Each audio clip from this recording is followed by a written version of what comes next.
we should observe the ancient ritual of traditional pre-fight donuts. Yeah! Fear does not exist in this dojo, does it? Am I the baddest mofo no down around this time? Shut up! Break, not hit back. Silly Caucasian girl likes to play with samurai swords. You will all refer to me by the name Betty. I know Kung Fu. Thank you, Chuck Norris. I said I don't want trouble. Only a ninja can destroy a ninja. Defeat does not exist in this dojo, does it? No, Sensei! Now, who wants to go home? And who wants to go with me?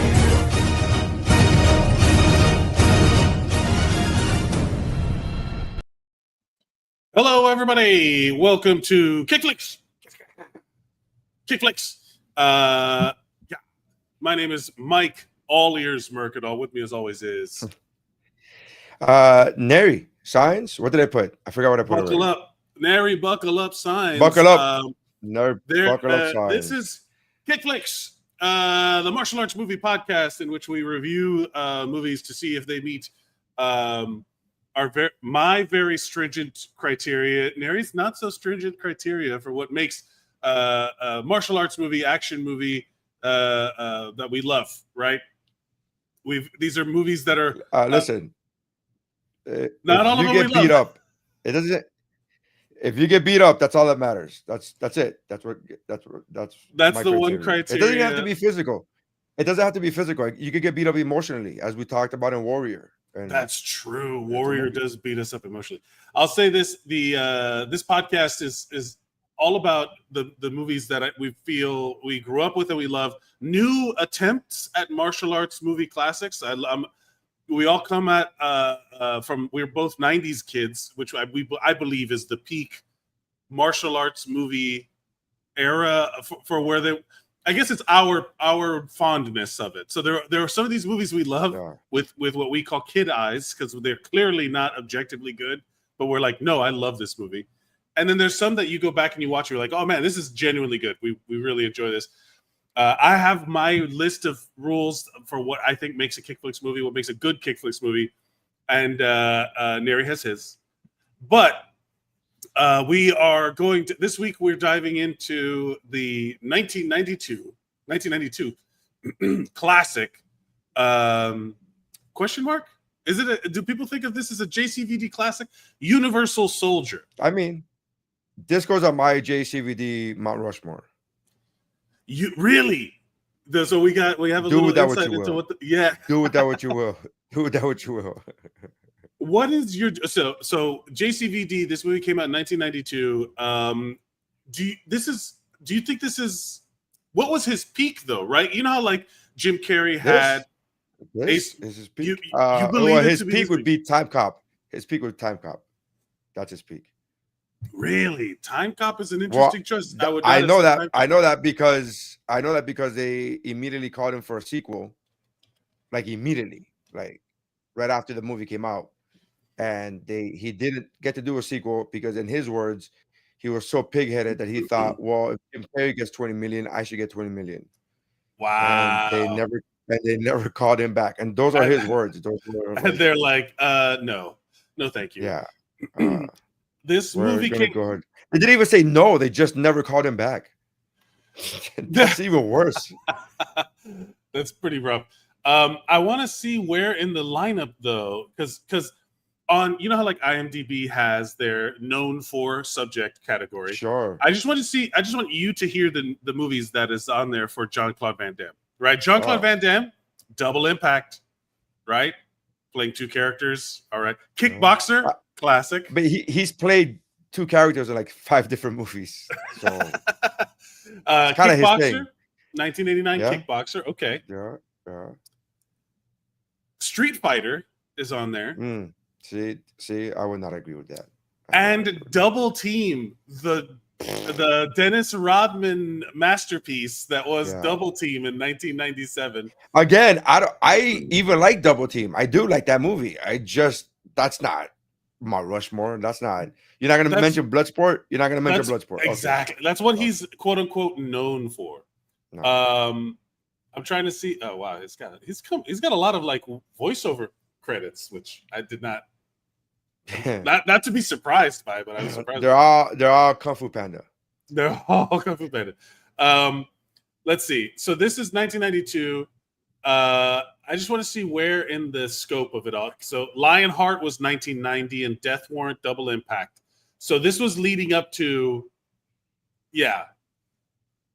I would say Time Cop was 1994. So this is all like, do you think he peaked with Street Fighter? No. Oh, he peaked with The Quest. Clearly the best of all of his works. This movie came out. I didn't even like The Quest when it came out, to be honest with you.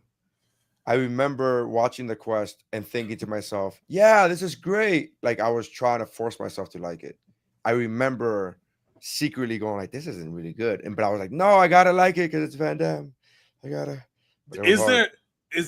Van Damme is one of those people that you will see whatever they're in? When you say go, do you mean like physically go to a movie theater? Because I don't think I will physically go to a movie theater to go see Not these days. Yeah. But yeah, the idea of so like Jean-Claude Van Damme, he's a KICKFlix icon, we'll call it. Like he's one of the people that we go to a lot. He represents a big chunk of the KICKFlix. Well, it's a genre, right? It's a genre of movies that he made. Yeah. He's definitely in there. He's done some real shady shit recently, personally, so I don't really want to call him an icon, but his movies, his movies are iconic. Yes. I don't stand with Van Damme's of the era. This is his movies. I forgot about that. We discussed that, but what a complex history in this man's oeuvre. This is a Universal Soldier dystopian future movie, like the future of the past.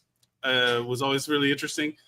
1992, the tagline or the IMDb tagline is soldiers who were killed in action are brought back to life in a top secret military experiment that creates superhuman warriors. You cannot deny the accuracy. But that's about it. Director Roland Emmerich. Now, which has done some shit. Right? Like Roland Emmerich has done some pretty big movies. Like when he did Independence Day, he wrote Independence Day. He directed it too. Was he? Yeah. Remove these. What other director credits? He's directed The Day After Tomorrow. He directed.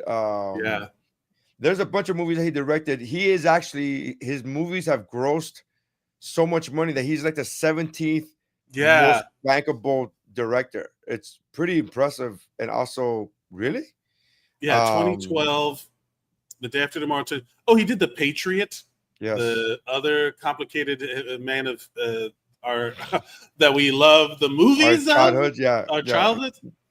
So, he did Stargate. That's the one I was thinking of. Stargate. Art and artist, man. Art and artist. The separation of the art and the artist. Universal Soldier was written by Richard Rothstein, Christopher Leach, and Dean Devlin. I don't know any of those people. Starring Jean-Claude Van Damme, Dolph Lundgren, and Ali Walker. Those are the three top billed. As always, we go into we understand that we saw these movies when we were kids. But sometimes parents need to know what's in these movies so that we can guide you effectively. So we go to the IMDb parental guide, which there's mild, moderate. Well, there's none of each of these topics. There's mild, there's moderate, and severe. Sex and nudity. What do you think we got? Mild, right? Because we see his contractually obligated bare ass.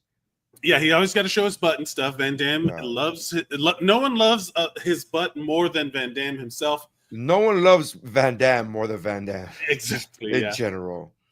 Van Damme crashes through the motel wall, and we see a couple naked in bed, presumably after sex. No nudity is shown. Okay. Yeah, that's not that's why I have a problem with that one. It's like, how they say we see a couple naked in bed. It's like we don't see them naked. You don't see them naked in bed. We do. There is no female nudity in this movie, but there's a man's buttocks is shown. Accurate. Violence and gore. Severe. It's got to be severe. Yeah, it's severe. The Vietnam War flashbacks alone. The all ears of my situation is a lot of people getting shot straight in the face, like head, like it was pretty good. Let's see. Oh, and a lot of like when he cuts the tracking device out of him, or he cauterizes like the wound, like all that stuff's in there. Level of violence 9 out of 10 according to someone's user submission. Profanity. Where we at? Profanity. Mild? Severe. 19 uses of the word fuck, 2 paired with mother. 25 uses of the word shit. 6 uses of the word ass, 3 used with hole. And 4 uses of the word bitch. Once again, I love the receipt, like breakdown of the profanity in this one. Alcohol, drugs, and smoking. Smoking. There is some smoking. There was a whole point. Yeah, I almost made my name Surgeon General. Yeah, this is clearly a 90s movie where you could just smoke wherever. At a time we grew, like that's the thing that I think people have forgotten how much when we were kids there was always just like a smoking section in a restaurant, and even then in some places it was just the restaurant was the smoking section. Yeah. Mild. There's a lot of smoking though. Not a lot of anything else. I don't think a lot of smoking. I just think like for the first half of the movie there was like maybe 4 cigarettes, but compared to now, that's yeah. And also she was like stress smoking the lady character, which I've forgotten her name. The opening scene. Veronica Vaughn. That wasn't her. That wasn't her last name, but her name was Veronica. This is in the Billy Madison universe. The frightening and intense scenes. I guess moderate. It's moderate. Opening scene is dark and very intense. A lot of the PTSD stuff going on. These guys are PTSDed out to the gills.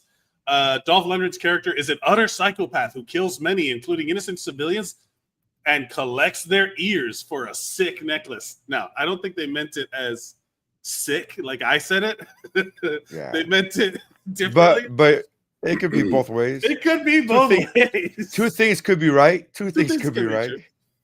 It was, in fact, in the United States, it was rated R. And everywhere I see, let's see, Brazil 16 plus, Canada 18 and older.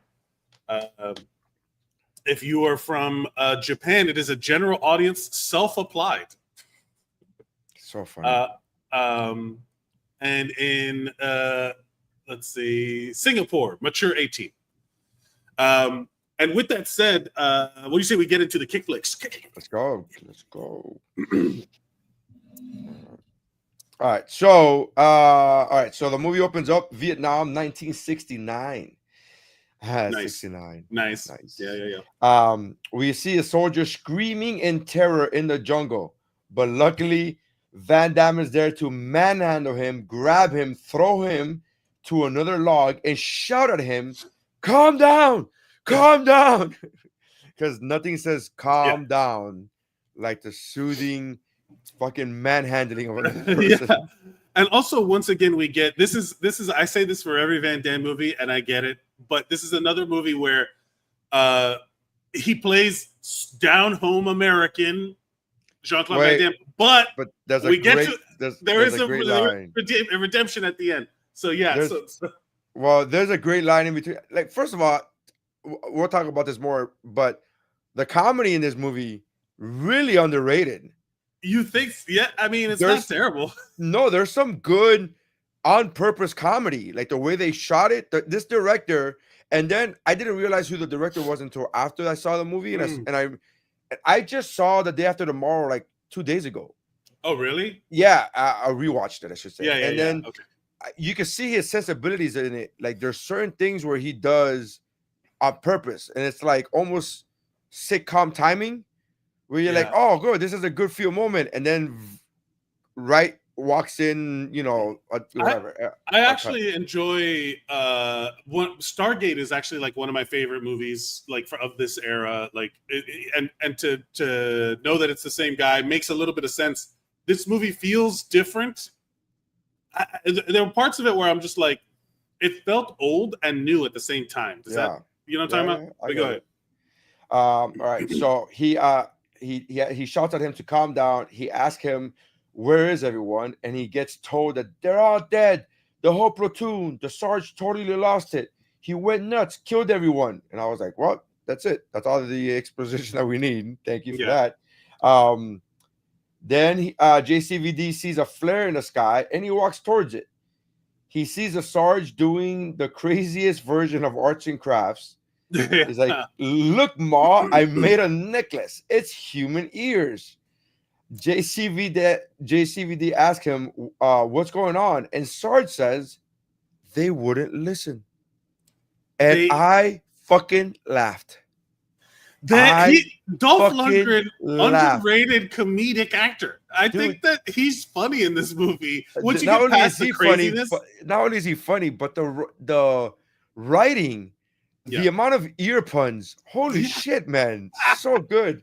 Also, he holds up the necklace and he's like, they wouldn't listen. Yeah. And I'm like, that's pretty good. Yes. The idea that this is also the era of where everybody who was like a young man, young 20s or young, like a 18-year-old kid got sent off to Vietnam, comes back from Vietnam, and they all have stories, like tragedies of Vietnam. Like a lot of these people.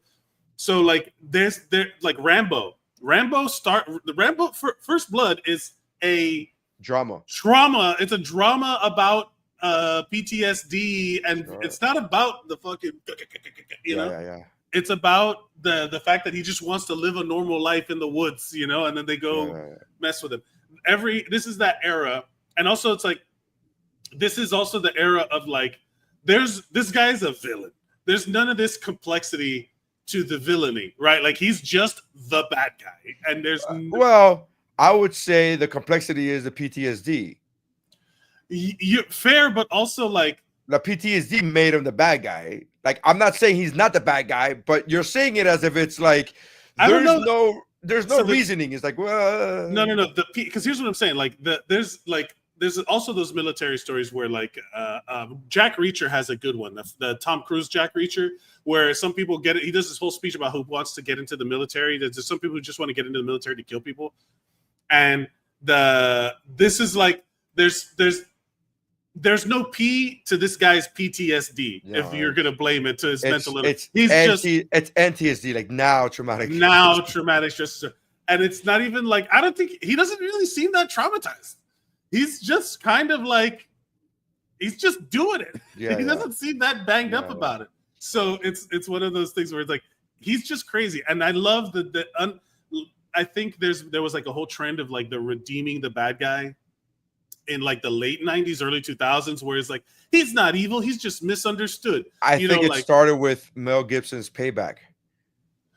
Where the poster of that movie literally said, "Get ready to root for the bad guy." It literally said that. Shit like that.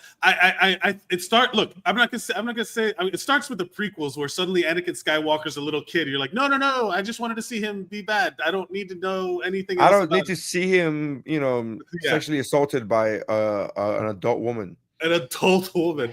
But yeah, this nice.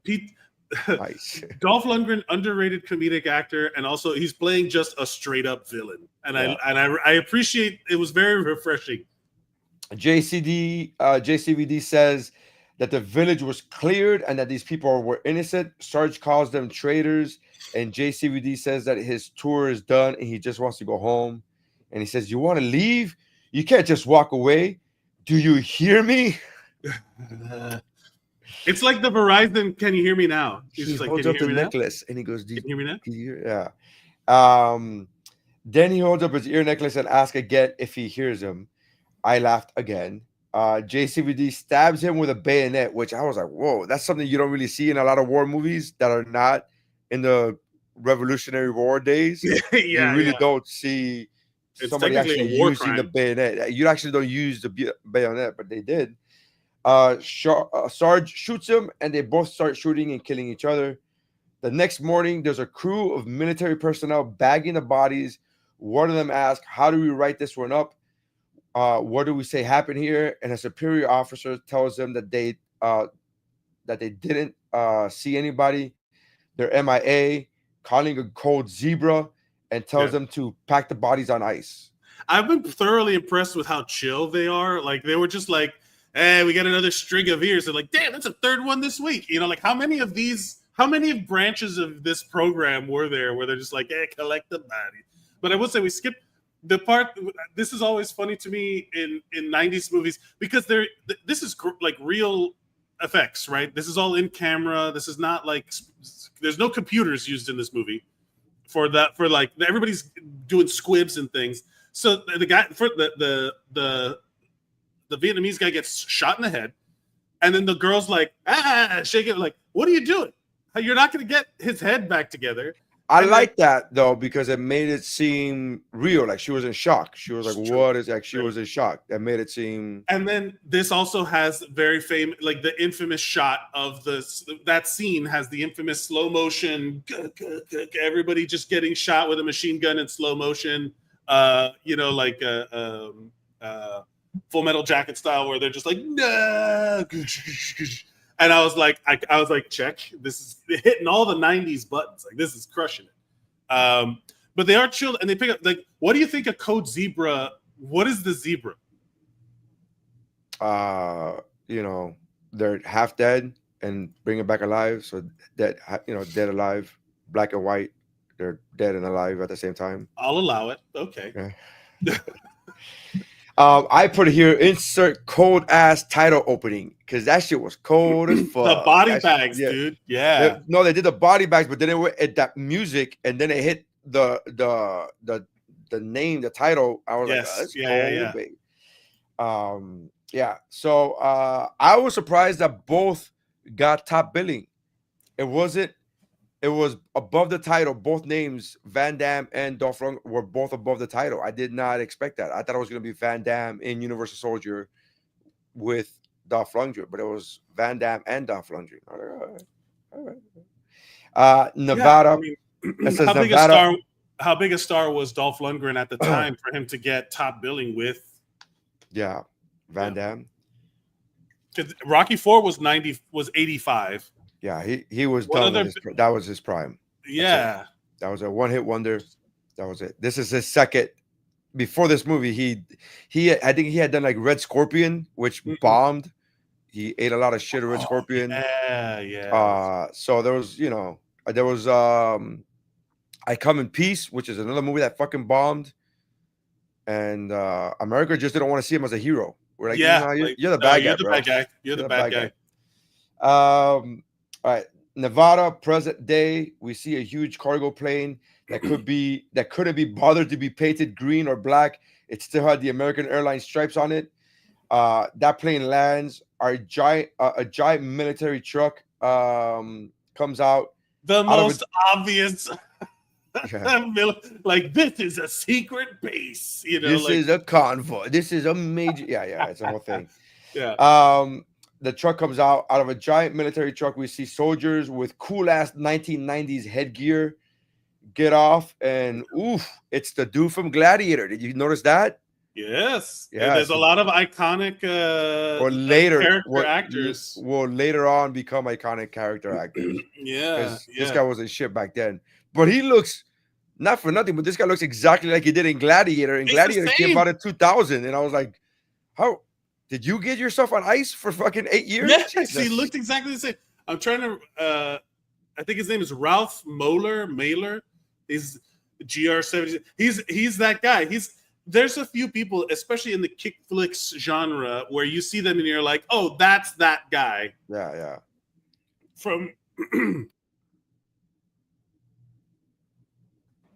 But you'll see like even one of the scientists, we're like, oh, that's that guy, and you're like, from a million other things. Oh, that's the guy from Darkman, Yeah. Anyways, it says it's the dude from Gladiator. The scientist needs a ladder, which I thought was funny.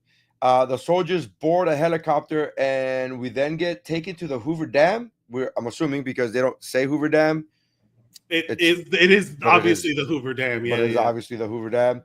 At the Hoover Dam, there's a hostage situation taking place. The colonel tells someone that the soldiers got dropped off 1.5 miles away. The soldiers make it in 4 minutes. Crazy speed. That's like physically impossible. And then he says they're 30 seconds behind schedule, as if to say they should have been here 30 seconds ago. But they're letting me down. I will allow them to swim a 4-minute mile and a half. They can't. People can't even run a 4-minute mile. Oh God! But it wasn't even a mile. It was 1.5 miles.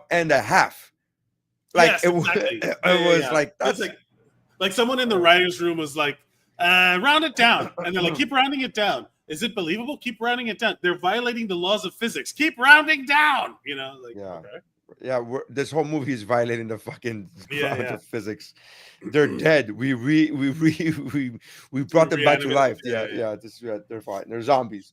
This also could be a zombie movie, right? Can we classify this as a zombie movie? It is 100% a zombie movie. I was watching that. I was like, oh, this is a zombie movie for sure because it's not like they're alive. Because at some point, that there's a dude that's shot up and he's dead, unsurvivable. They just throw him in ice and then he's like fine. So maybe they all have maybe this is like a Wolverine origin story or like it was like inspired by Wolverine. All I know is as I was watching this, I was like, now I have the answer to when anybody asks me what's your favorite zombie movie, I'm gonna say Universal Soldier is my favorite zombie movie because that's it's a zombie also movie. This whole level, I was like, didn't I play this in GoldenEye? Like I was like, there's a whole GoldenEye. Hoover Dam. That it was like exactly the same. And also, do you think it bothered Van Damme to be the shortest guy in that lineup? You know, they show like all these. You know how like it is. Only I know it wouldn't bother me, but that's probably saying that it bothered him. Okay, so we see a very tardy journalist, the mom from Kazam. She got fired seconds after giving an on-air report, which is wild as shit. Yeah, that's like she gives an on-air report. By all metrics, it was a good on-air report, and then she got fired seconds later. She nails it, and they fire her. I'm like, dude, that's weird. Okay, so the team demonstrates its superior training and physical abilities against the terrorists, killing them. JCVD, who are from now on called GR44, because that is his name, GR44. We don't get his actual name until the last scene of the movie. Right. GR44 has a flashback when he sees one of the hostages in the is an Asian woman. The colonel, lieutenant, I don't know. They call him colonel 95% of the time. There's one journalist that calls him a colonel. Then he gets in a car when he refuses to give any more interviews, and she says, "But lieutenant," and I was like, "You just called him a colonel." This was written by a bunch of like Sarge. Like nobody cares. They're just like, yeah, throw some military titles. It's like, what's the order? Who gives a shit? Sarge, Colonel, Lieutenant. People don't know this. There's no Google. Shut up. Just fucking write it. Yeah, who gives? There is something special about these '90s movies where you went into these movies not being able to know anything at the time. Like unless not even rewind. You can't even rewind. You know? Like when you nobody's reading the trades before they go see Universal Soldier. You see the trailer on TV, and maybe you look in the newspaper and you see when it's showing. Like this is 1992. There was nothing. But I will say that also means that there's every time you saw a car flip over or the truck unload, you know, and it goes and it it loads up. All that shit happened. Like, you know, like you realize there's something kind of special about these older movies where you see that somebody built something to do a thing and they shot it on camera to make it look that way. All of the gadgets that you see on the guys' heads. That's what I'm saying. That's the coolest fucking headgear. Dude, you don't know how many times I wanted that headgear. I wanted that. Oh, dude, as a kid. But they also like that. It's so funny now. We're doing that right now. I could take my cell phone right now and be doing the Universal Soldier shit. With better quality. Quality. I'm in the middle of the ocean. You're in the middle of the ocean. That's so crazy that they're like this high technology, whatever. And it's like, yeah, that's what it was at the time. And this part, there is some classic, I will say, in KICKFlix fashion. We got to talk about the martial arts kicking in here. There is some really classic 90s neck snapping going on. There was that Dolph Lundgren loves that move. So there was a couple of those. And then also, like, I did find it pretty funny that whoever wrote this, JCVD's like trigger, his PTSD trigger, is just that all Asians look the same to him. That's why I specifically put he has a flashback when he sees one of the houses is an Asian woman. Like, that's it. That's all he needed. That's it. Like, and he's just like, oh yeah, that's right. I remember it. Yeah. Like, oh shit. He tells the colonel tells reporters that for the third mission, the Universal Soldiers accomplished a goal with no casualties. What were the first two missions? That's what I'm saying. I mean, we could do though. Like, I'd watch the origin, like or is that was in the sequels? Maybe they came up in the sequels, but they made the Universal Soldiers 3 and 4 and whatever. They actually never made a part 4. They made 7 movies. 2 of them, 2 sequels were direct to TV, right? Made for TV sequels. Okay. Then Van Damme came back for Universal Soldier: The Return, which erased that continuity.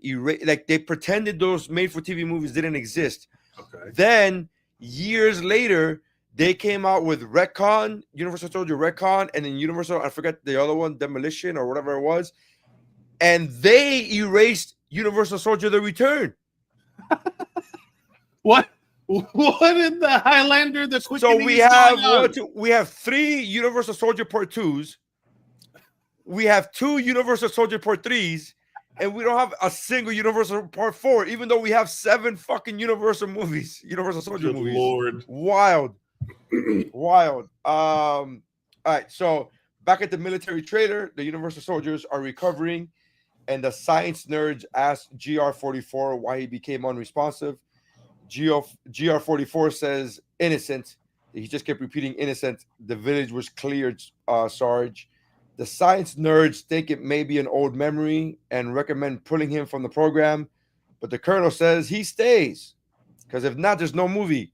Yeah, it reminds me of that scene in the whole time. Like, as soon as he said that, it was like not another teen movie when they're like, "Get in there" to the nerdy guy, and he's like, "No, thank you, no." It's like, "You're gonna get in there, god damn it!" And he throws him in there, and he gets cut in half. I was like, "Oh, it's like, leave him out. This guy's clearly malfunctioning. Leave him out." The science nerds think it may be an okay. He says it's just a little. Yeah, the colonel says he stays. It's just a little mix-up. Just give him the serum. Which, again, I love these tropes of like the serum. We don't know what the serum is. We don't need to know what the serum. We don't need to explain. You don't need to make up names for like scientific molecules and like it's a mixture of. This is the third mission. They ironed all that out in the first 2. We're in the third. You don't need to know that. We don't. It's the serum. It's the serum. It's fine. Yeah. We see all the units get a serum injection in the back of their necks. The journalists, the mom from Shazam, was it Shazam? No, Shazam is the mysterious. Yeah. It's Kazam. Kazam. The journalist, the mom from Kazam, sneaks onto the base and she finds the corpse of the shot up soldier. She's taking 27 pictures because one is not enough. She needs 27 pictures with flash. Yeah, the brightest flash you've ever seen. Yeah. He wakes up and she runs away. She runs back to her station wagon where there's a fucking ramp came out of nowhere. I don't know if you noticed that. So they get in the car. She goes, go, go, go. She's telling her photographer, go, go, go, go, her cameraman. They get in the car and immediately, right from taking off, they go into a fucking ramp and they crash. And I'm like, you didn't see the ramp there? Like, that's a ramp. Not only is there a ramp, it's like this is, again, 90s filmmaking where there is no CGI or anything like that. They're like, it's like, oh, we gotta figure out how to get him out of here. Because do they explain why he hits a ramp? He's just driving, and all of a sudden, but he wasn't like driving and then took a wrong turn. The ramp was in front of the car where they were parked. It's pretty fucking hilarious. It's so funny. He like just hits it and then he goes, boom, it rolls over. And again, the car flips and then nobody's hurt, for real. You know, like nobody's that damaged. Well, that's what I put. I put her and her cameraman somehow survive. GR13, which is the, shoots, that's Sarge. GR13 shoots the cameraman in the fucking face.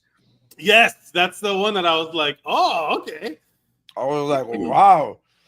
This starts the memory flashback and causes JCVD to take her into the car and take off. That was Dolph's signature move, a bullet to the face. That was his, that's what it's his tried and true, his old reliable. It works. When something works, you just keep doing it. Yeah. After taking his cool ass headset off, the journalist is able to get him to not follow orders. GR13 calls him a traitor, so now his PTSD is. Yeah, you can see all of it. Everybody waking up. Yeah. The head scientist nerd develops a conscience and says that he can't be part of this anymore. After the colonel refuses to bring in GR13 for shooting a guy in the fucking face, the colonel says, the colonel says, this whole operation is, quote, off the shelf. That's not the phrase, first of all. Off the books is the one that I've always heard. But he says off the shelf. Off the shelf means it's prefabricated. So again, that's not necessarily, but it's also this is the dumbest scientist you'll ever see. This like, what do you mean I've been committing war crimes? What do you mean? I created the zombie condition for humanity? What do you mean? I thought this was a routine military program. We got to do this by the books, Colonel. We got to do this by the books. This war crime has to be done. There's a syllabus, and we are sticking through. Wait a minute. It's so funny. But it is true. The colonel literally calls him stupid. He literally says, "I thought you were smarter than this." Yeah. It's like, what do you mean? Of course this is illegal. What are you talking about? I'm bringing human beings back to life to become killing machines. Yeah, this is not just unethical. We're literally Dr. Frankenstein. Like, are you fucking crazy? We're literally Frankenstein right now. That's so good. He's off the shelf, and then and that he he says the wimps at the Pentagon would never allow the regeneration of dead soldiers.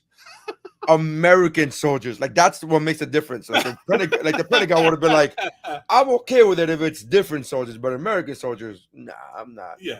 I mean, did he pick up any Vietnamese bodies? No, just the Americans. If it had been Vietnamese, maybe. I don't know. He says the whole time when he said this, I was like, who is funding this? If it's not the wimps at the Pentagon, who the fuck is funding this? Who's got the money? This is an absurd amount of money. And then if you're funding this privately, why with the fatigues? And you had a press conference? The colonel had a press conference? Yeah, like this is off the shelf. By the way, all the news people are here. What do you mean? So not only is he a bad leader, he's bad at espionage, and like he's getting the CIA to kill him.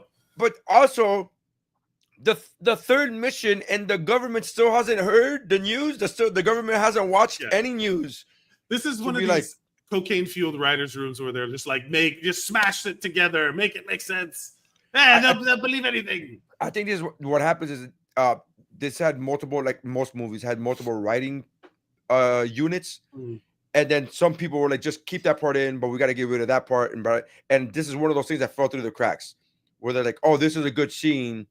Yeah. But they don't put together that prior to this, there was a scene where he held a press conference. So they didn't put, you know what I mean? Yeah, they're like, because either one of those scenes is good. This is the third mission. This is the third mission. I'm a military colonel. Got it. That's a good one. Also, this is off the books. Those wimps would never have the balls to do this project. Cool. But them together, you're like, oh no, that just doesn't make any sense. It wouldn't. Okay. Whatever, dude. It's a fucking zombie movie. Let's not pick at it. His whole career is pretty much Universal Soldier. So the writer, what's his name, Richard Rothstein, is pretty much just Universal Soldier. The other guy, did he do the sequels? Did he do the sequels? Yeah, all of the multiple the retcons.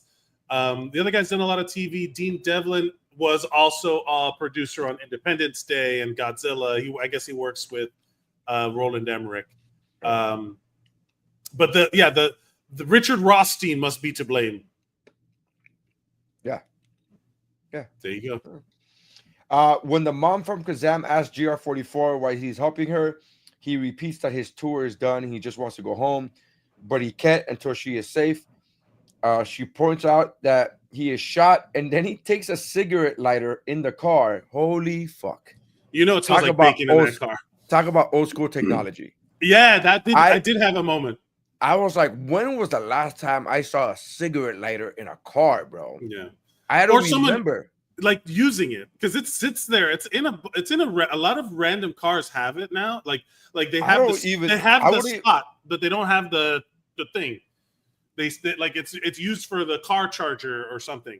But it's but they don't have the cigarette lighter. That's what I'm talking about. I'm talking about the cigarette lighter. That's as somebody who smoked for a long time, I used the cigarette lighter to smoke. Like I would use that in the car to smoke. Why? You're the only one my age I know has used that shit. I used to use it all the time because I was a smoker and it was there. And look, you got to shout out to the automotive designers of the era because it's convenient. A super hot thing to light your cigarette. It fucking worked. So for him to use it, I'm also like, there were times where, when I was even younger, when I was a little kid, that my dad or my mom would be like, "Don't play with that," because it's a little clink, clink, clink, clink. And I can't tell you how many times I burned myself with that thing, like a dummy. All right, so he uses that to cauterize the room. They run out of gas. Lionheart then starts pushing the Bronco 30 miles an hour. Yeah, we need to show his capabilities. He's not just back from the dead. He's better, faster, stronger. Right. They pull into a gas station / motel, but there's no gas until the refueling truck is supposed to show up the next day. GR44 is running hot. He needs to cool down. Kazam's mom needs to make a call, so she is forced to rent a room. GR44 starts the AC unit to cool down, and Van Damme takes the opportunity to fulfill his 1990s contract clause and get his bare ass in the movie. But he still has the socks on because you didn't pay for the toes. You didn't pay for the toes. You didn't pay for the toes. Wiki feed. No, thank you. Also, the hotel has a waterbed. When's the last time you saw a waterbed? And it was advertised. Like, hey? Yeah, like our rooms have waterbed. But this is good story structure in the sense of like it shows he's super strong and fast and he has all these superhuman capabilities, but he's got a cool down period. He's got a weakness. Yeah. That was so now they've built in his strengths, but they showcase a flaw that will of course come into play later. You know, like they're doing all of this. Yeah. Like this is where it's like, okay, they're doing good, you know, like story structure wise, solid. Veronica turns on the news and hears that she's been framed for the shooting of her cameraman by TV news position. She walks out of the room and he walks after her naked, and then he falls down. He needs ice. We see him in a bathtub full of ice. We presume that she was able to lift him, take him to the bathtub herself, because of course he's weighing what, 185? Yeah, Veronica's the universal soldier at this point. Of course, Veronica could deadlift 185 pounds. Dead weight body. That's the hardest shit in the world to pick up. She notices his wound is healing. When she goes to the front desk to use the phone, she realizes the phone doesn't work. That phone doesn't work either. And the guy says, "What? Well, women just don't know how to use phones." That was actually said in a fucking movie, bro. It's so dumb. It's so dumb. What? Well, women just don't know how to use phones. I'm like, my guy. Like, even if you're doing 90s stereotypes, that's the thing women do. Like, that's what I wrote. I was like, in stereotypes, women are just secretaries. That's literally all they know how to do. That's what that's you did that to them. You did that. You made them this phone loving machine that they are. Like, you made that. That's funny. Stupid. But it also, I do that guy was like the most cliche. like there's also that like, what did you do to it? It's like, oh, all the phone lines have been cut to the building. If that happened to me, I would not be my first assumption would not be we're getting invaded. There's a military, like some sort of weird infiltration is happening. But for him to say that is like, of all the things he could have chosen, it's just like, oh, something must be wrong. Was there a power surge? Anything? I would have said you must have broke it. You must have broken it when you hit it when you knocked the lock out, because the phone had a lock, and she broke the lock. Right. So I would have said like, oh, you must have broken it when you broke the lock off. You must have broken the phone. Is what I would have just said. But I'm not a fucking male chauvinistic pig, I guess. I don't know. Yeah. We're not 90s action movie writers. Yeah. Women don't know how to use the phone is the funniest line to me. GR44 gets dressed, and on TV there's a documentary that teaches him that the war is over. The Unisols. Thanks, convenient newscast. That's what I said. I was like, thank you, Dockett's position. Documentary's position. And the Unisols completely destroy the motel, but GR44 and Veronica hide in a bed with the couple that was there until they leave. She asked him, I figure you're from France or Canada because of your accent. And the funniest line in the movie, again, written line, is he says, dead ass to the camera, what accent? And I was like, oh, that's fucking gold. I do like, because that's my complaint about JCVD movies, where there's always like, he's from, like, and even Arnold Schwarzenegger movies where it's like, he's just a good old country boy American from Minnesota, Arnold Schwarzenegger, and nobody talks about it. And then in this, so this whole scene, we breeze past, like, there's a huge action sequence here where there's like, so there's a lot of like very classic tropes happening. First of all, Debo from Friday is one of the Universal Soldiers, and he's got the Gatling gun, of course. There's the guy in the chair, all of the. I don't think that's Debo. That is Tiny Zeus Lister. It is him. Okay. And I looked it up because I was like, is that Debo? I paused. That's what most of these movies are for me anyway. It's just like, hey, is that the guy from that other thing? But so basically what's happening is that there's all these action sequences. And since it's shot so chaotically, they have somebody in the chair literally narrating the action. There's like one guy whose job it was to say, and now he's doing this. Oh, this is blown up. Oh, now he's shooting this. And it's like, that's literally what the writers from streaming networks are doing now. They're like being told to write for if people are looking at their phones. You've heard that? Have you heard anything about that? That's been like, they want you to write. The streamers know that people are on their phones. They don't want people to be missing stuff while they're looking at their phones and something's on the TV. So the writers are being told to, like, in scenes where like you and I would be talking to each other, I would be saying your name a lot, like, Nery, we got to be talking about Universal Soldier. And you'd be like, Mike, come on, man, we're going to be talking about Universal Soldier: The Return. I did not hear anything. That's been a thing that's been reported. So basically, this movie is already doing that because the action is so chaotic. And then I also love that the whole action sequence, right, is a KICKFlix. It's all real. Like, there's no CGI. So I would kill to see a movie shot like that now, like where there's like like Mad Max Fury Road doesn't have no CGI, but it has limited CGI. They did as much as they could in real effects. Nolan likes to use very little CGI as well. He actually invented time travel. That's why. That was the whole in Interstellar. That was like a big deal. He invented super light speed travel. Then I'm just talking about like the action sequences of him running. Like the cornfield. 100%. He built a cornfield. The movie The Fall Guy was really good about having like actual stunt people doing stunts and all that stuff. So like, this whole action sequence is what I remember as like what makes good KICKFlix action movies. Maybe not martial arts is big in this one, but the action is real. It feels real. Even if it feels clunky, there's a go off a ramp right away. They're hiding in like, it's still all done in camera. And part of me is watching this with like nostalgia, like, oh, I remember when everything felt real, But we're taking a long time We're in the first 15 minutes of the movie. The first 15 minutes of the movie. So now it's a road trip movie. Road trip. He tells her to look for a tracker. They pull over at a gas station. He tells her to look for a tracker. And he, again, another funny line. He goes, look for something hard. He's completely naked. She goes, and then he says, look for something unusual, something hard. And I was like, hey-o. Yep. Get your rocks off, bro. It's been 25 years. Well, I mean, his brain is off. So it's like, does his body still react? Like, yeah. My brain is off. My brain is off when I'm sleeping, but I still wake up with a wood.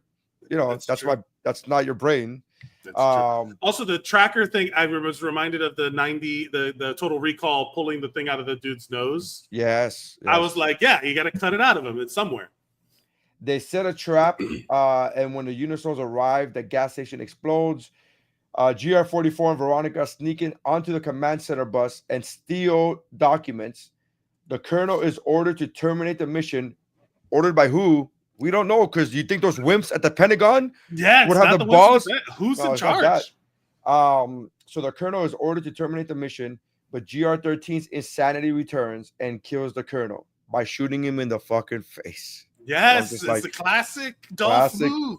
That's his move. Classic Sarge. Sergeant Scott, he says his name. Sergeant Scott gets on the mobile command bus wearing the colonel's uniform. I don't know if you noticed that. He's wearing the colonel's. I didn't notice that. He took off the desert fatigues, and now is wearing green camouflage. And I'm like, where did he get that from? And I'm like, oh, he took the colonel's clothes. The dead colonel. Yeah. That's why he shoots people in the face. Which is so only he can take all their clothes. Yeah, which the colonel is only 6 inches shorter than him. I mean, it's fine. I'm sure the clothes fit fine. Yeah, same in the shoulders. And he tells the doctor, this is so fucking funny. He gets to the mobile command center. He's wearing the colonel's uniform. He tells the doctor scientist that the colonel can't hear them, and he places his ears on the table. Again with another ear pun. It's so good. It's so good. He then kills a guard and the doctor. We then see Ivan Drago load up on muscle enhancer. And I'm like, Jesus Christ, this guy cannot do a movie without doing steroids. He cannot. He's just like, I need like it's physically impossible to achieve this without performance enhancing drugs. Drago then kills one of the science nerds who was trying to use the injection to kill him. We see GR44 finds out about the food in his he finds out about food, and his inner fat boy loves to eat. Once again, diners are an elite dining experience. Those roadside diners, short order cook people, like places where you can get any breakfast item you want, a burger of any kind. Diners are elite, and then but you never get the special, because that's what they get, the special. And I was like, nope, Spaceballs. That thing's gonna pop out of your chest. Yeah. Sorry. The cook demands that he pays for all the food, but he doesn't have money. He's like a newborn. He has no idea what money is. He's like, I don't have money, I don't know, whatever. In the eyes of the cook, he's clearly picking on an autistic guy. He's clearly picking on somebody who's slow. In the eyes of the cook, he doesn't know what autistic is. It is the 90s. Yeah. 92. He has no idea what. They would use a word that I would get canceled for saying. Yeah. on the podcast, because but it is like, when you think back on it, you're like, he's just literally taking everything literally. He's obsessed with, like he's just exhibiting all kinds, like everything is technically autism spectrum shit, which I'm learning more and more about lately. But it's pretty, like, through that lens, it's like, oh shit, this is ridiculously like offensive.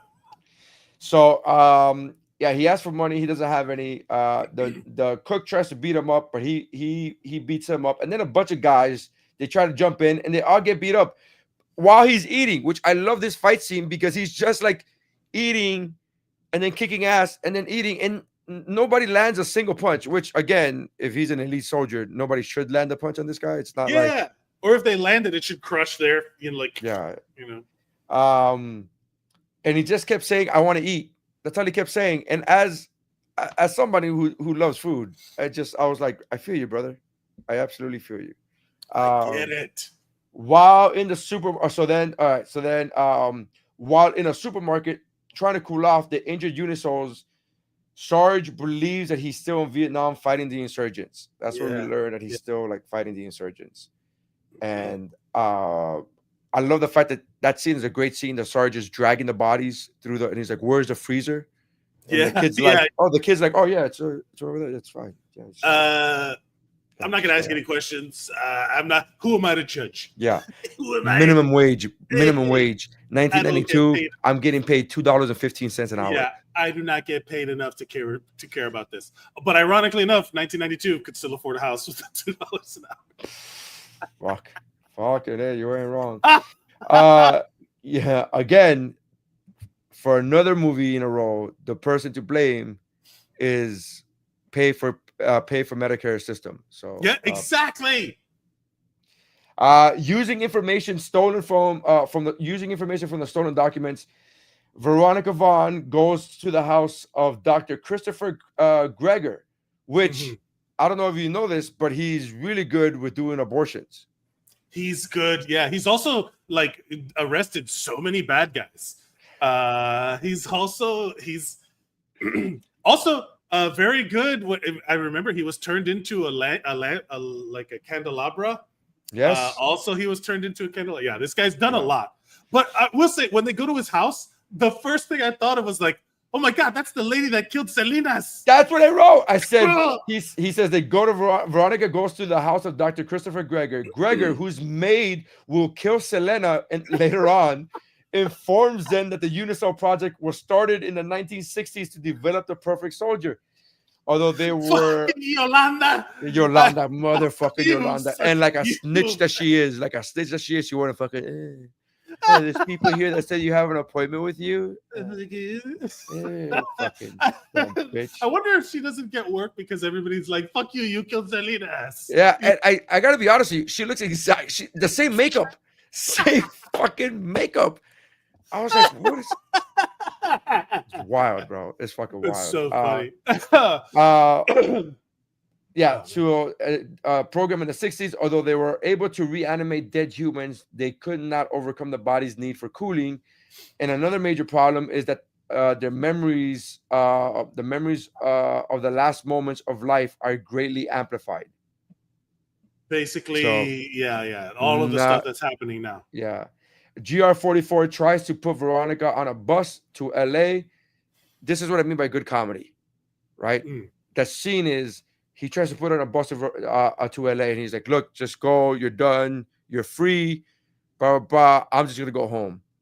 She skips the bus, and in that touching moment, the bus leaves, and the first bus leaves out of the shot, and then you see she stayed behind, and it's like, "Hey, man, I stayed for you." And it's like a very touching moment. And then the bus behind her moves, and every police officer in the entire fucking state is there. And I thought that was such good comedic. That's directing. Do you think it's supposed to be? It was supposed to be like a dramatic moment, like, "Oh no, they got caught." You think it was supposed to be funny? It's funny because the music leads you to believe it's funny, and then the fact that she drops her purse, like, "Oh fuck," she turns around, she does a slow turnaround. She does like, what the? And it's clearly meant to be funny. I loved it. I appreciated it. Again, all these scenes of like what accent and all of these things. I'm like, it's such a good amount of comedy that I think just gets overshadowed by everything else, by the craziness that's going on.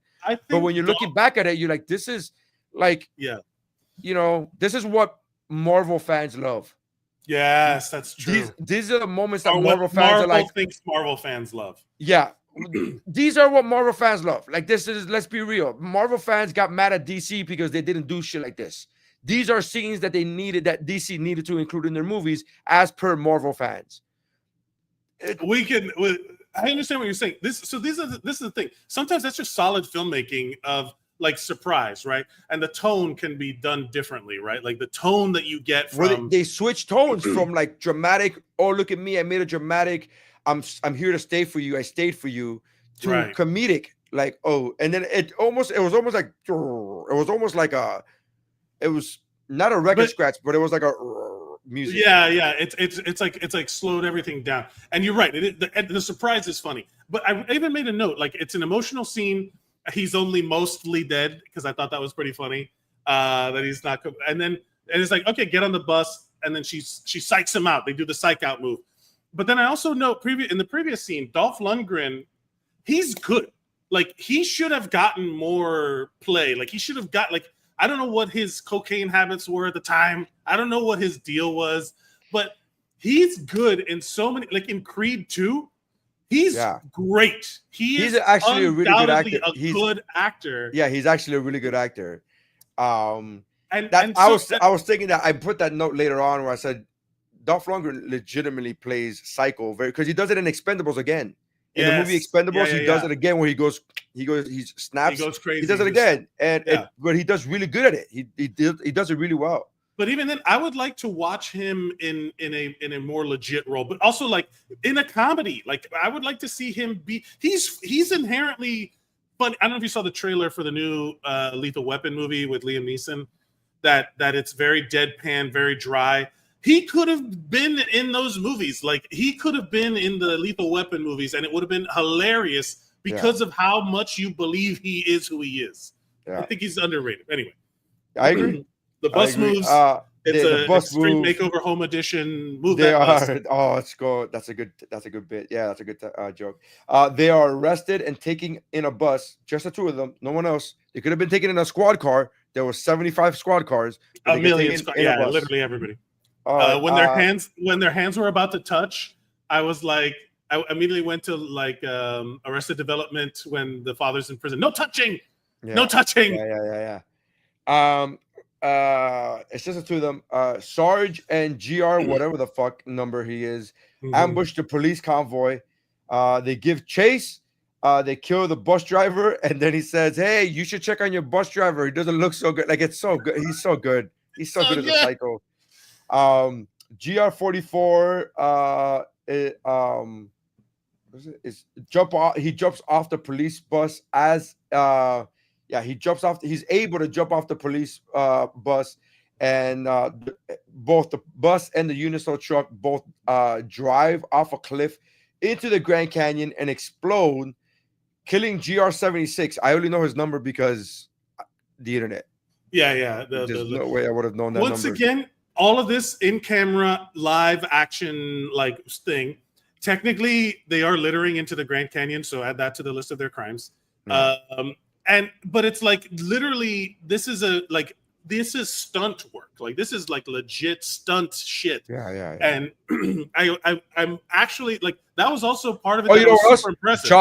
John Wick uses a lot of practical. Yes. Stunt that's why it stands out in the face of all of the CGI, whatever. Like the but they're also to blame for the whole CGI thing because of the Matrix. So let's not pretend. Let's not pretend. GR44 and Veronica survive, and as this is another scene where comedy intervenes, a dramatic moment. GR44 and Veronica survive, and as they kiss, as they hug, a single cop tells them to freeze, which puts a kibosh on the romance immediately, which is hilarious to me because they were like having that tender moment, and you just hear a disembodied voice, freeze, and it's a cop. Veronica gets to jump on him. They steal the cruiser, and then she tells him that she's taking him home. Which, again, I just love that moment because it's another moment of like, we're not gonna let any moment get too serious or too lovey-dovey or too like it's just gonna be. Is this the part where she says she's a tough chick because she grew up with brothers? Yeah. That's the part where I'm like classic 90s. And then she shrugs her shoulders. You're like, I grew up with three brothers. I grew up with brothers. It's like, were you boxing them the whole time? Because that's like all child abuse. That's like abuse. Like, you shouldn't be proud of that. Next scene is they're in Monroe, Louisiana. Is that how you pronounce it? Monroe? I don't know how you pronounce it. I don't know, but it's also like, finally we get a justification for his fucking accent. This is also, but also what accent? What accent? That's it. That's all you need. That's all I needed. That's all I needed. Yes, that's fair. But it's also like, it's good in the story because he doesn't remember why he has the accent. But then we go to Louisiana and we learn why he has the accent because he has Cajun blood. But also, if you're from Louisiana, you don't have an accent. If you don't think of it as an accent. Right. You just speak. And like people tell me I have a Miami accent when I'm like, I don't know what that means, but I I have the whereabouts to not be like, I don't have an accent. I don't do that bullshit. But To in my you? mind, Yeah. but in my mind, I'm like, oh, I guess I have I guess it's I don't know what a Miami accent is, but I guess I have it. So they go, it's Monroe, Louisiana, day 5. They pull up to a house and an old woman speaking French hugs GR44 and she calls him Luke, which is when we get his name. We finally get his name. Yeah. I don't remember if Baby's dad, the doctor, calls him by his name. I don't remember either. I don't remember either because I was too distracted by him being Baby's dad and his maid killing Selena. Killing Selena's. Yeah. I don't remember. So she hugs him. She calls him Luke, his mom. Opie's dad comes out and greets him. Did you know that's Right. Opie's dad? Was that him? That is Opie's dad. Andy Griffith? No. Ron Howard's dad. That is Ron Howard's dad. Oh, it is. So him and Ron Howard are brothers. Oh, no. What if it had been Ron Howard got taken for the Universal Soldier program? That's what I'm saying. Or Clint. Clint Howard would be so much better. That would be awesome. Yeah. Clint Howard as a Universal Soldier would be fucking chef's kiss, man. That's really funny. I watched that. Yeah. That was I didn't know if you knew that was his dad. I knew. No, I didn't. Yeah. I've read their book. Ron and Clint wrote a book together. And it was fantastic. It was a biography from both of them. So I knew that already, but it was great. Veronica is leaving to meet with a news crew to try to clear her name. As she leaves the house, this is a scary moment. This was shot very well because you can see the suspense build up. Or she left the keys in the ignition, but where are the keys? She leaves the house. She's met with Sergeant Aw Ears. That's what I call him from now on, Sergeant Aw Ears. That's me. Yeah. The lights go out in the house. His parents get tied up along with Veronica. Apparently, Luke has just been looking at pictures this whole fucking time, not paying attention to his surroundings. How quickly? Well, they did swim 1.5 miles in 4 minutes, so he's very fast. Yeah, and he's taking more. He's taking the fucking Ivan Drago, the steroids. He's even faster. The serum. The serum. Luke goes outside and gets his ass beat, then gets thrown 30 feet against the barn door.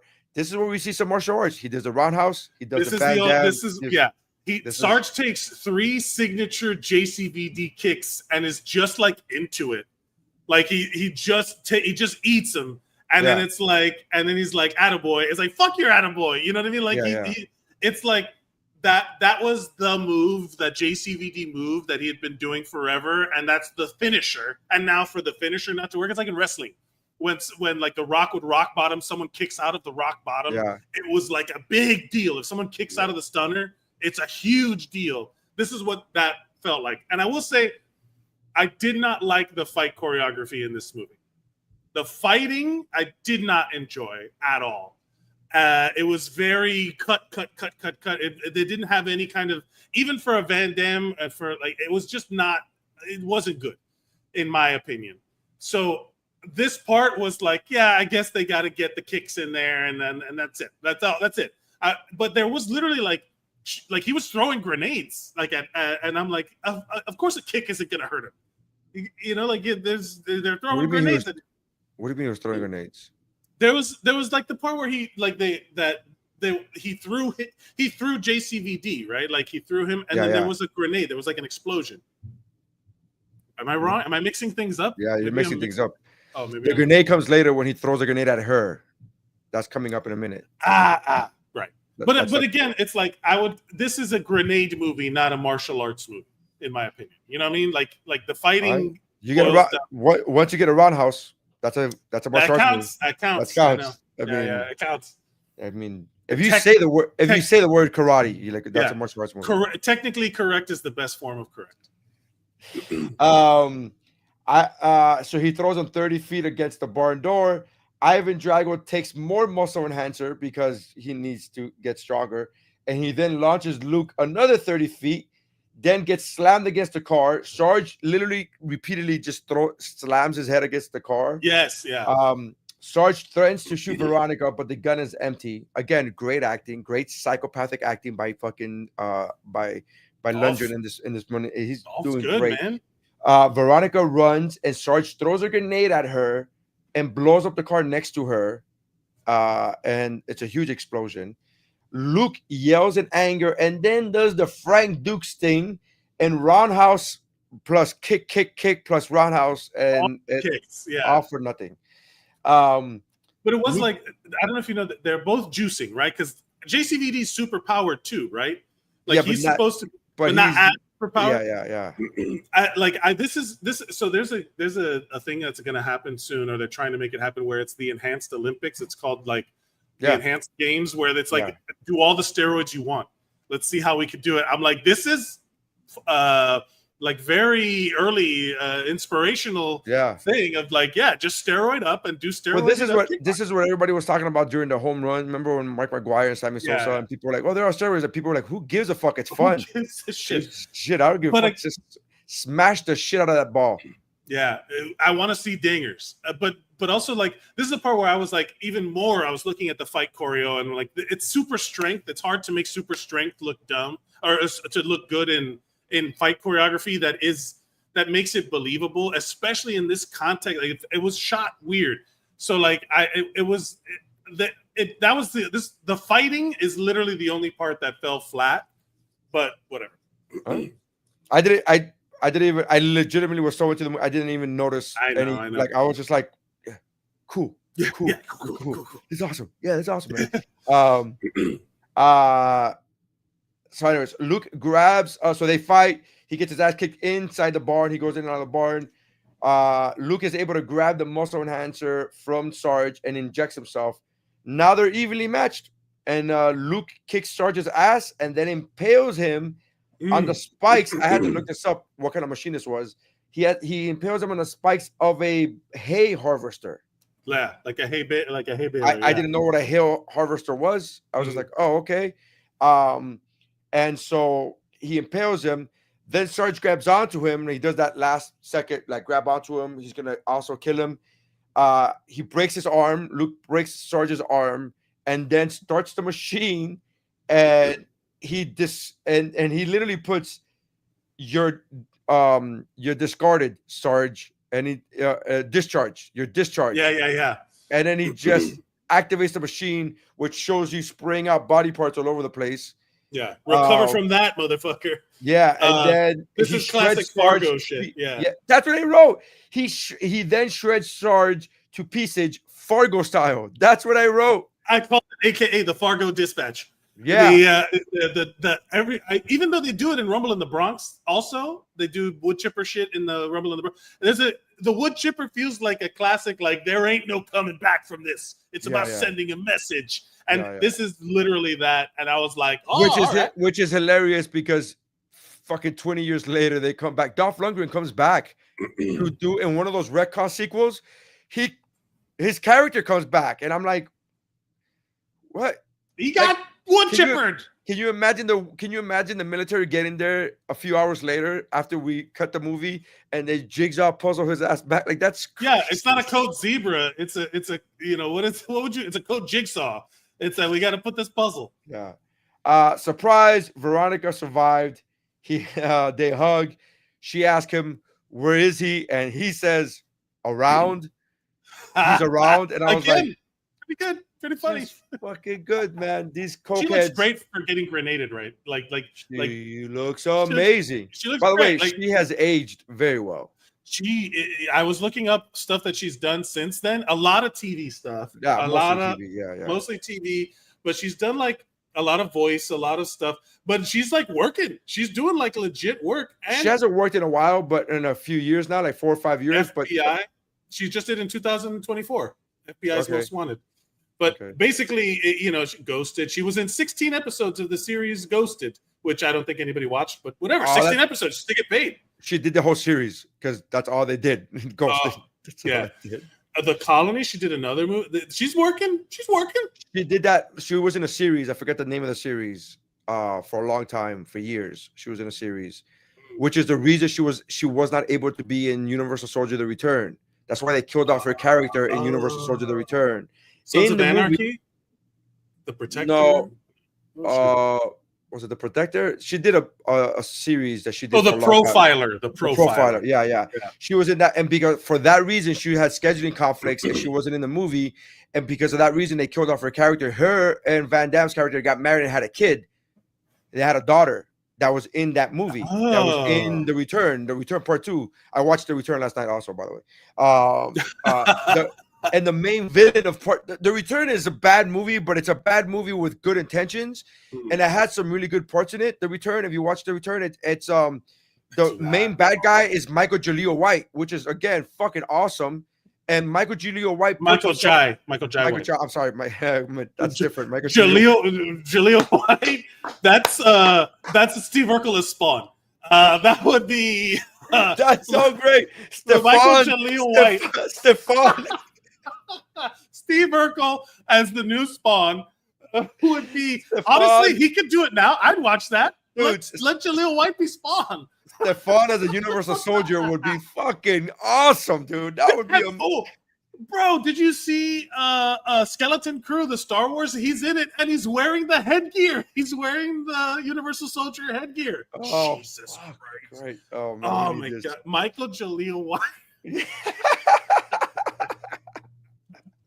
Oh my God, that's funny. That's so fucking good. Anyways, Michael Jai White is the bad guy in Part 2 in The Return, and it's actually like a combination of like Hal from A Space Odyssey, from what's it called? From 2001, Space Odyssey. 2001. So Hal is this AI again, very pertinent nowadays. Very like it's so Hal is this. Look, so good. He's wearing the thing. He's a Universal Soldier, bro. He's the Universal Soldier.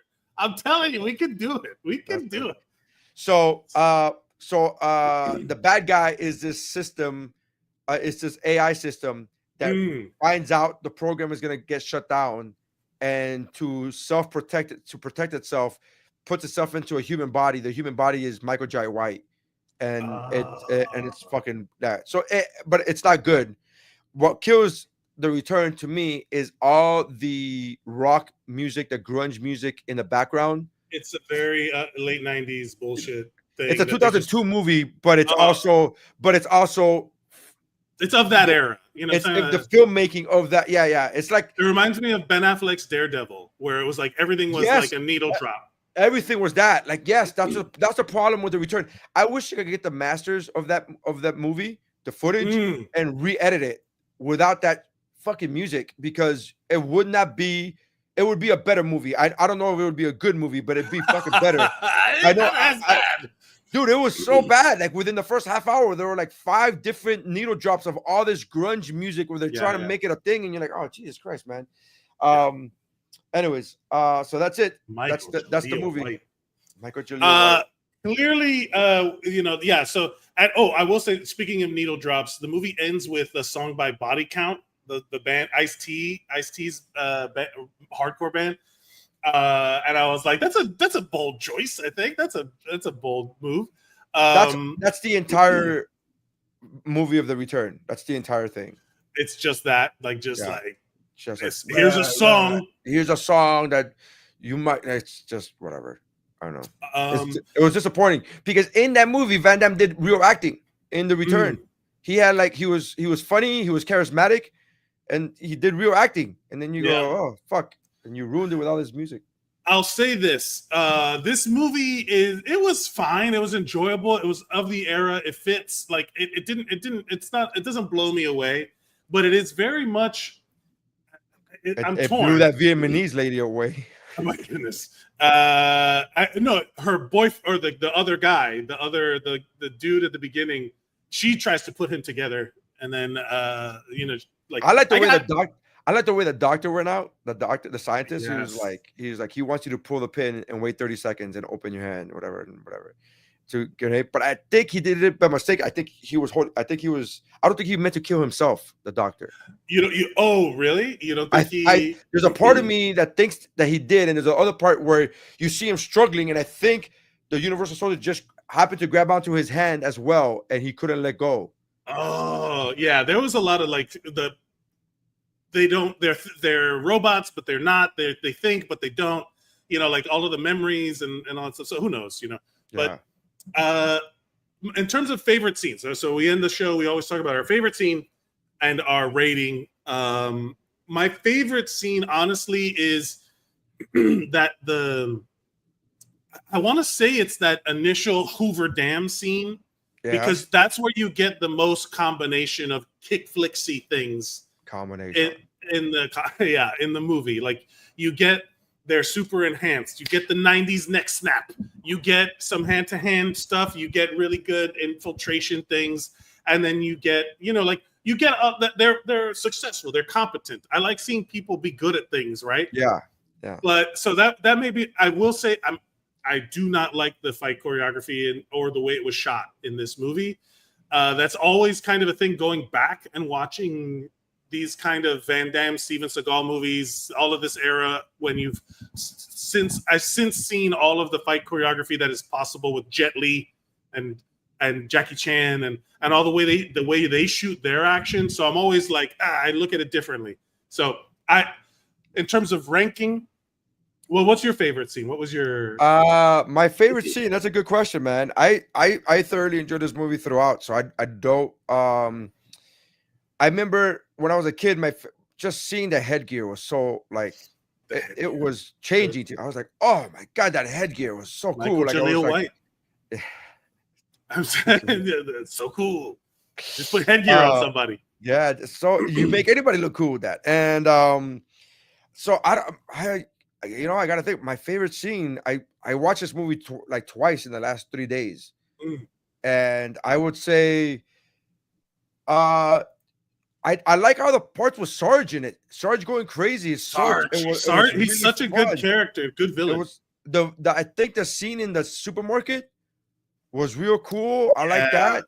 I like that scene. He was acting in that scene. He did a good job. I hope so.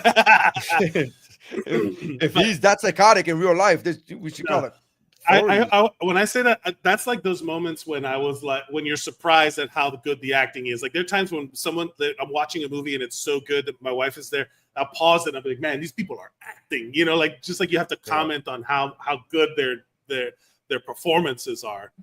And that scene, I was like, man, that was the scene that made me be like that. They should give this guy more real things to do. You know.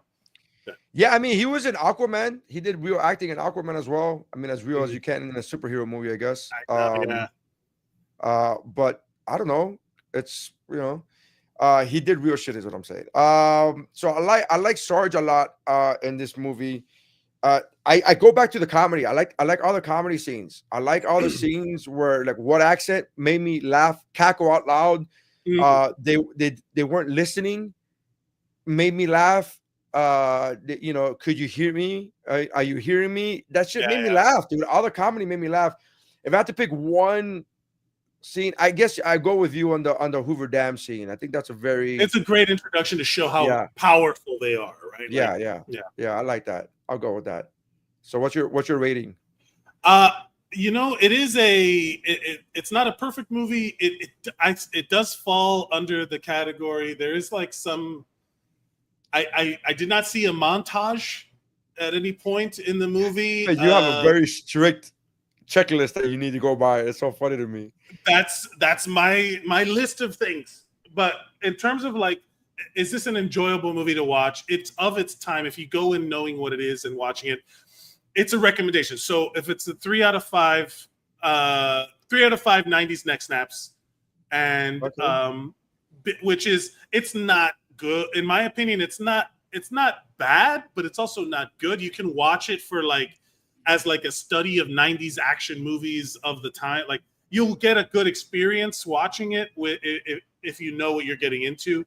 But that's my 3 out of 5. You can watch it and form your own opinion. 3 out of 5 90s neck snaps. All right. I go 5 out of 5 ear necklaces. I go 5 out of 5 New York. It's this is it's very difficult, but I usually put Universal Soldier in the Mount Rushmore of Van Damme movies. I go Bloodsport, JCVD, Time Cop, and Universal Soldier. Those are mine. But Universal Soldier is the weaker one of those four, in my opinion. So it could be interchangeable with Kickboxer. It could be like I'm not married to it as far as my Mount Rushmore, but I really enjoy this movie. I don't have a rigid. I don't have a rigid checklist of what makes a KICKFlix movie. We talked about this in previous episodes. Right. If there's martial arts in it, it counts to me. I don't need a montage because like there's a lot of 90s movies that are not, like Rambo has a fucking montage, and that's not a KICKFlix. It's movie. not a KICKFlix, but again, right. These are all things that I have developed. Look, this has been over time. I've developed the perfect system for determining whether or not a movie falls into the category of KICKFlix. And that's my criteria. But again, that doesn't necessarily affect my ranking. I will say that in terms of this style of movie, it's in the KICKFlix wheelhouse for sure. And I remember loving Would this you say movie it's in the roundhouse? It's in the leaning into the camera. It is 100%. So it's a recommendation for me. I'm not saying it's not a perfect movie. It's of the 5 out of 5, I would say is your love for the movie. Yes. Oh yeah. I mean, of course. And that's what the whole thing is, right? Any movie review is how much did you enjoy the movie? How much did you like the movie? Yeah. I'm not reviewing. I'm not rating the movie as a film student. I'm not reviewing the movie as like this is directing or writing at its finest. I'm just saying I like the movie, and here are the reasons why I like the movie. Because there's so many good little moments in it, and it is like all shot in camera, and the stunts are done and it is. I feel like this movie you could do it now and make it like a Mad Max kind of thing where it's all done with no CGI or whatever. You could promote it as that. Make this movie again, and with a little more modern sensibilities, it would be badass. I think it would be amazing. This is a great theme. Like if they made a Universal Soldier movie now, but with none of the writers of the previous incarnations. Yeah. Give it to people who are making modern movies. Give it to people who are making modern movies. Give it to competent people, and have Van Damme be as far away from the project as possible. Not just because of his current personal situation with what's going on with his awful and atrocious crimes, but also because he's 1,000,000 years old and he looks 1,000,000 years old. I would say give it to the John Wick guys to hire young actors that have been, and make it literally about Afghanistan or about the war in Iraq, and literally change the setting and make but you it can still and bring it back. Modernize it. So you're bringing back these soldiers, and then they go haywire, and then that's it. I don't even think this is the most original concept. I think this has been other movies have done similar shit, and you're just like, whatever, fine. Yeah. But it's great. It's a recommendation from me, a 5 out of 5 from you. I think it's great. I'm trying to so I was watching this and I was thinking like, what link can I use to connect Universal Soldier to my suggestion? And I found it. Dystopian future serums. And I'm going to do the 2002 sci-fi dystopian martial arts movie, Equilibrium. I've never seen that movie. Guess what? You're about to watch it now. Because the 2002, it's got Christian Bale, it's got Taye Diggs, it's got the dude from Braveheart who plays Isaac the Bruce. I always forget his name. And it's basically there is a serum in it, and that's my connection to Universal Soldier. Also, I thought you were going to go with dystopian future, and when I heard dystopian future, I was like, oh, the Book of Eli? And yeah, the classic martial arts movie, The Book of Eli. You see, Denzel. I mean, I have. You know what? That does bring up the Book of Eli. Reminded me of. Would Rogue One count as a KICKFlix movie? It has Donnie Yen in it. Yes, and it counts. I'm sold. I'm the easiest. I don't have a rigid checklist. Yes. Even if Donnie Yen played quadriplegic, I'd be like, he's in the movie. Donnie Yen, it counts. Sure. It counts. I don't care. It counts. Donnie Yen. Anyway, but yeah, so 2002's Equilibrium is my choice for the next episode of KICKFlix. With that said, thank you everybody for watching. I hope you enjoyed the Universal Soldier from 1992 and our takes on it. You can follow us individually at Mike Mercadal, at Nery Saenz. If you want to complain to us about it, please do. If you want to support us in our decision making, if you also have a rigid categorization system for the movies you watch, please share with us at KickFlixPod on all social media platforms. You can email us at kickflixpod@gmail.com.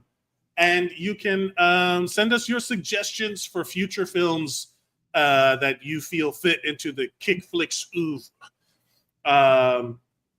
With that said, Nery, is there anything you'd like to say or promote before we go? Thank you very much. No, that's it. Thank you, everybody, for watching this episode of... Yeah.